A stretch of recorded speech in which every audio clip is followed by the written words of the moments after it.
Assalamualaikum warahmatullahi wabarakatuh. Perkenalkan, nama saya Diandra Zafira NIM 043. Pada kesempatan kali ini, saya akan melakukan presentasi mengenai evaluasi sistem informasi. Yang pertama, evaluasi sistem informasi yang dikembangkan dengan metodologi Extreme Programming. Penggunaan sistem informasi di lingkungan laboratorium STMIC Amikom merupakan bagian penting. Sistem informasi dikembangkan sendiri oleh laboratorium, diantaranya yaitu sistem informasi peminjaman alat yang dikembangkan menggunakan metode Extreme Programming. Untuk mengetahui keberhasilan sistem informasi peminjaman alat, maka dilakukan evaluasi menggunakan metode End User Computing Satisfaction, yaitu mengukur kepuasan pengguna akhir sebagai indikator keberhasilan sistem. Penerapan metode XP juga dievaluasi apakah sesuai standar. Hasilnya, evaluasi sistem informasi berhasil tetapi di level rendah, dan ada beberapa praktis XP tidak sesuai standar. Extreme Programming sendiri terdiri dari planning game, small release, metaphor, symbol design, testing, refactoring, pair programming, collective ownership, 40-hour weeks, on-site customer, dan juga coding standar. Terdapat nilai moral pada XP. Yang pertama yaitu communication, kemudian ada courage, simplicity, feedback, dan juga respect. Metode pengumpulan data yang dilakukan yang pertama adalah dengan wawancara. Wawancara dilakukan kepada pembuat sistem informasi. Hal ini dilakukan untuk memperoleh data dan informasi yang akan digunakan. Metode The Five Critical Agility atau disiplin delicious dalam menentukan tepat atau tidaknya pemilihan metode, pengembangan sistem, dan data yang digunakan untuk melakukan evaluasi penerapan metode Extreme Programming secara benar. Kemudian dilakukan dengan kuesioner. Kuesioner dengan cara membuat daftar pertanyaan, kemudian menyebarkan ke responden. Korespondennya adalah pengguna akhir. Kuesioner ini dibuat untuk melakukan memperoleh data yang digunakan untuk mengevaluasi tingkat keberhasilan sistem informasi menggunakan variabel kepuasan pengguna akhir. Evaluasi pemilihan metode dengan radar chart Boehm-Turner. Pada bagian ini akan dilihat bagaimana hasil yang dihasilkan apabila data yang diperoleh dari wawancara dimasukkan ke dalam radar chart Boehm-Turner. Data dari tabel jika dimasukkan ke dalam radar chart Boehm-Turner akan menjadi seperti berikut ini. Ini merupakan gambaran dari radarnya berdasarkan tabel ini. Uji model pengukuran atau outer model. Evaluasi model pengukuran adalah mengukur korelasi antara indikator dengan konstruk atau variabel. Dengan mengetahui korelasinya, akan diketahui validitas dan reliabilitas sebuah model. Untuk mengukur validitas dan reliabilitas konstruk, bisa dilakukan dengan menggunakan validitas konvergen, validitas diskriminan, dan juga reliabilitas konstruk. Validitas konvergen atau convergent validity, nilai loading yang memiliki tingkat validitas yang paling tinggi apabila memiliki nilai faktor loading yang lebih besar dari 0,70. Berikut ini disajikan nilai loading untuk setiap indikator yang dimiliki oleh tiap-tiap variabel. Dilihat dari tabel tersebut, dapat dilihat bahwa nilai faktor loading semua variabel di atas 0,70, maka dapat dikatakan semua item memiliki validitas yang tinggi. Validitas diskriminan atau diskriminan validity. Diskriminan validity dari model pengukuran dengan refleksi indikator dinilai berdasarkan cross-loading pengukuran dengan variabel independennya. Apabila nilai korelasi konstruk dengan item pengukuran lebih besar daripada nilai korelasinya, maka hal tersebut menunjukkan bahwa variabel independen memprediksi ukuran pada blok mereka lebih baik daripada ukuran blok lainnya. Nilai cross-loading masing-masing variabel disajikan pada tabel berikut. Uji model struktural atau inner model. Setelah dilakukan pengujian model pengukuran, maka selanjutnya dilakukan evaluasi model struktural untuk melihat kecocokan antar konstruk dalam model struktural. Model struktural dievaluasi dengan menggunakan nilai R2 untuk konstruk independen. Nilai koefisien path atau t-values, tiap path untuk uji signifikan antar konstruk dalam model struktural. Semakin tinggi nilai R2, berarti semakin baik model prediksi dari model penelitian yang diajukan. Hasil analisis. Dari hasil pengolahan data menggunakan radar chart Boehm-Turner, didapat bahwa pemilihan metode pengembangan sistem menggunakan metode Extreme Programming adalah benar. Sehingga jika diterapkan secara benar, maka akan menghasilkan sistem yang memiliki tingkat keberhasilan yang tinggi. Berdasarkan uji nilai rata variabel EUCS, didapatkan bahwa tingkat kepuasan pengguna akhir berada di skala puas dengan nilai rata-rata adalah 2,69. Tetapi jika dilihat tingkat kepuasan tiap variabel, maka variabel ketetapan waktu berada paling bawah dengan nilai 2,56. Jika dilihat dari batas atas skala puas dan batas bawah dari skala puas, maka keseluruhan rata nilai kepuasan tiap variabel berada mendekati batas bawah. Jadi dapat dikatakan tingkat keberhasilan sistem informasi tidak maksimal. Hasil dari perhitungan dengan Smart PLS menunjukkan hasil jalur dari 4 variabel berpengaruh positif dan signifikan terhadap kepuasan pengguna akhir pada level 5%. Dan satu variabel ketetapan waktu tidak berpengaruh dan tidak signifikan terhadap kepuasan pengguna akhir pada level signifikan 5%. Hasil dari evaluasi penerapan metode Extreme Programming menunjukkan bahwa terdapat penyimpangan 4 praktis dan 12 core practice yang terdapat pada Extreme Programming. Kemungkinan dikarenakan terdapat beberapa praktis yang tidak dilakukan sesuai dengan standar, menyebabkan tingkat keberhasilan sistem informasi yang dikembangkan tidak maksimal. Tetapi, seberapa besar pengaruh dari penerapan metode Extreme Programming yang tidak sesuai standar terhadap tingkat keberhasilan sistem yang penelitian yang tidak diukur, diharapkan dapat dilakukan oleh penelitian selanjutnya. Selanjutnya, evaluasi sistem informasi manajemen rumah sakit dengan metode hot fit di RSUD Andi Makassau, Kota Parepare. Sistem informasi rumah sakit merupakan suatu tatanan yang berkaitan dengan pengumpulan data, pengolahan data, penyajian informasi, analisis data, dan penyimpulan informasi, serta penyampaian informasi yang dibutuhkan untuk kegiatan rumah sakit. Evaluasi suatu sistem informasi juga merupakan suatu usaha nyata untuk mengetahui kondisi sebenarnya suatu penyelenggaraan sistem informasi.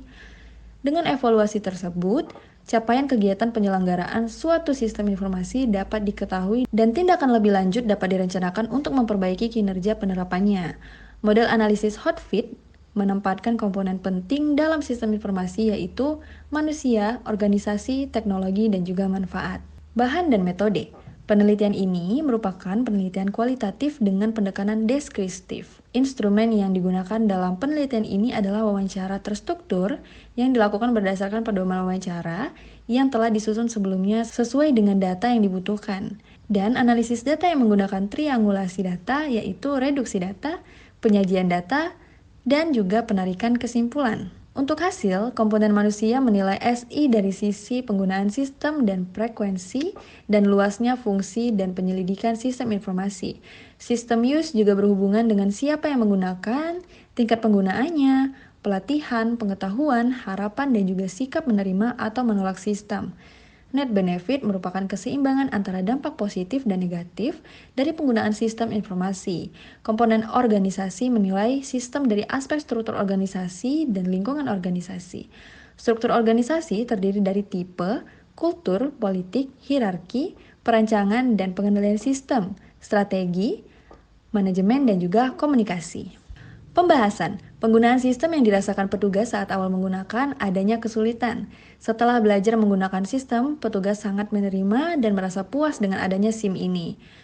Ini dikarenakan SIM sangat membantu partisipan dalam bekerja, efisiensi waktu, memudahkan dalam pencarian data pasien. Penelitian yang dilakukan oleh organisasi merupakan entitas resmi formal yang memiliki aturan-aturan dan prosedur internal yang harus diakui secara hukum. Organisasi juga merupakan struktur sosial karena terdiri dari sekumpulan unsur sosial, seperti halnya mesin memiliki sebuah struktur, yaitu pengaturan bagian-bagian atau komponen-komponen pendukung. Berdasarkan hasil penelitian, dapat diperoleh informan menyatakan bahwa di Rumah Sakit Andi Makassau, Kota Parepare, sebelum menggunakan sistem informasi manajemen, setidaknya pengecekan alat-alat untuk menunjang pelaksanaan SIM harus ada dan lengkap dimulai dari komputer, switch, kabel-kabel, dan sebagainya. Di rumah sakit juga pihak manajemennya telah melaksanakan pelatihan untuk calon pengguna SIM. Hal ini pasti akan berpengaruh pada aspek organisasi karena setiap pengguna perlu adanya dukungan atau motivasi. Karena semua pihak yang terlibat dalam menggunakan SIM RS ini harus saling memotivasi guna menjunjung pelayanan. Teknologi informasi merupakan salah satu teknologi yang sedang berkembang dengan pesat pada saat ini. Dengan kemajuan teknologi informasi, pengaksesan terhadap data atau informasi yang tersedia dapat berlangsung dengan cara yang cepat dan juga akurat. Yang terakhir yaitu evaluasi sistem informasi menggunakan teknologi acceptance model dengan penambahan variabel eksternal. Dalam rangka pengelolaan akademik, sebelum mengikuti perkuliahan, mahasiswa wajib mengisi KRS. KRS sendiri berfungsi untuk mengelola mata kuliah yang akan diambil pada semester yang bersangkutan oleh mahasiswa. Pengisian KRS dilakukan menggunakan akun yang telah diberikan oleh pihak kampus dengan cara masuk menggunakan identitas berupa nomor induk mahasiswa atau NIM dan kata sandi. Mahasiswa dapat melakukan pengisian kartu rencana studi dari manapun dengan informasi yang telah disediakan pada website, sehingga dapat dikatakan bahwa sistem KRS merupakan penjembatan antara mahasiswa dengan pengelola, dalam hal ini bagian akademik di Universitas Amikom. Pada penelitian ini, penulis melakukan evaluasi tingkat penerimaan mahasiswa terhadap sistem KRS online yang telah diimplementasikan dengan jumlah responden digunakan sebanyak 200 mahasiswa. Adapun model yang digunakan adalah teknologi acceptance, model yang dimodifikasi dengan menambahkan eksternal variabel berupa kemudahan akses dan kenyamanan tempat. Metode penelitian. Metode penelitian yang digunakan pada penelitian ini adalah metode penelitian kuantitatif dengan menggunakan metode pendekatan survei. Dengan menggunakan metode pendekatan survei, penelitian dengan pendekatan survei dilakukan dengan mengambil sampel dari suatu populasi dan menggunakan kuesioner sebagai alat pengumpulan data yang pokok. Penelitian survei yang dilakukan bersifat penjelasan, yaitu menjelaskan hubungan antara variabel-variabel yang terdapat pada evaluasi sistem informasi KRS online melalui pengujian signifikansi pengaruh antar variabel. Berikut adalah model konseptual penelitian. Pembahasan. Pada bagian ini akan menjelaskan hasil uji validitas dan readabilitas kuesioner sebagai alat pengumpulan data primer. Yang pertama, hasil uji validitas dan reabilitas. Teknik pengukuran validitas dalam penelitian ini dengan confirmatory factory analisis karena menggunakan SEM yang berfungsi untuk menguji apakah indikator-indikator pertanyaan yang digunakan dapat mengkonfirmasi sebuah konstruk atau variabel. Untuk pengujian CFA, nilai standar loading pada setiap butir pertanyaan adalah di atas 0,5, sedangkan uji readabilitas dilakukan untuk mengetahui tingkat reliable atas instrumen penelitian. Yang kedua, hasil uji kelayakan diagram jalur estimasi model awal, nilai chi-square sebagai kriteria model fit secara fundamental, memiliki nilai sebesar 471.738 dengan probabilitas sebesar 0,000. Hasil ini menunjukkan bahwa model dinyatakan dalam keadaan fit. Dengan demikian, penelitian dapat melakukan analisis lebih lanjut. Setelah asumsi SEM dilakukan, maka langkah berikutnya adalah pengujian dengan menggunakan beberapa indeks kesesuaian untuk mengukur model yang diajukan. Beberapa indeks tersebut yaitu nilai GFI, RMR, NFI, CFI, Pratio, PNFI, dan juga nilai PCFI. Berikut adalah gambaran model SEM penelitian dan juga output model diagram. Bisa langsung dilihat saja pada gambar yang telah terlampir. Hasil uji hipotesis. Hubungan kemudahan penggunaan terhadap manfaat kegunaan berdasarkan parameter estimasi nilai koefisien diperoleh sebesar 0,356. Hal ini menunjukkan bahwa hubungan kemudahan penggunaan dengan manfaat kegunaan berpengaruh secara signifikan. Artinya, semakin baik kemudahan penggunaan yang dirasakan oleh mahasiswa terhadap sistem KRS online, maka akan meningkatkan manfaat kegunaan terhadap sistem tersebut. Pengujian hubungan kedua variabel tersebut menunjukkan nilai probabilitas 0,000 dapat dinyatakan jika ada pengaruh antara kemudahan penggunaan terhadap manfaat kegunaan. Berikut ini adalah tabel hasil uji hipotesisnya. Hasil evaluasi. Berdasarkan hasil analisis sebagian besar variabel diperoleh bahwa penerimaan penggunaan dipengaruhi oleh faktor kemudahan dalam menggunakan sistem. Semakin mudah sistem dioperasikan, maka akan semakin baik pula tingkat penerimaan dari sistem tersebut. Kemudian faktor manfaat dan sikap mahasiswa dalam menggunakan sistem KRS online ini juga berpengaruh secara signifikan. Variabel eksternal yang meliputi kemudahan akses dan kenyamanan tempat juga turut mempengaruhi tingkat penerimaan KRS di Amikom. Sehingga hasil evaluasi sistem KRS online secara keseluruhan dinilai baik oleh pengguna, dalam hal ini adalah mahasiswa. Demikianlah hasil presentasi saya. Apabila ada kesalahan kata, saya mohon maaf. Saya akhiri. Wabillahi taufiq wal hidayah. Wassalamualaikum warahmatullahi wabarakatuh.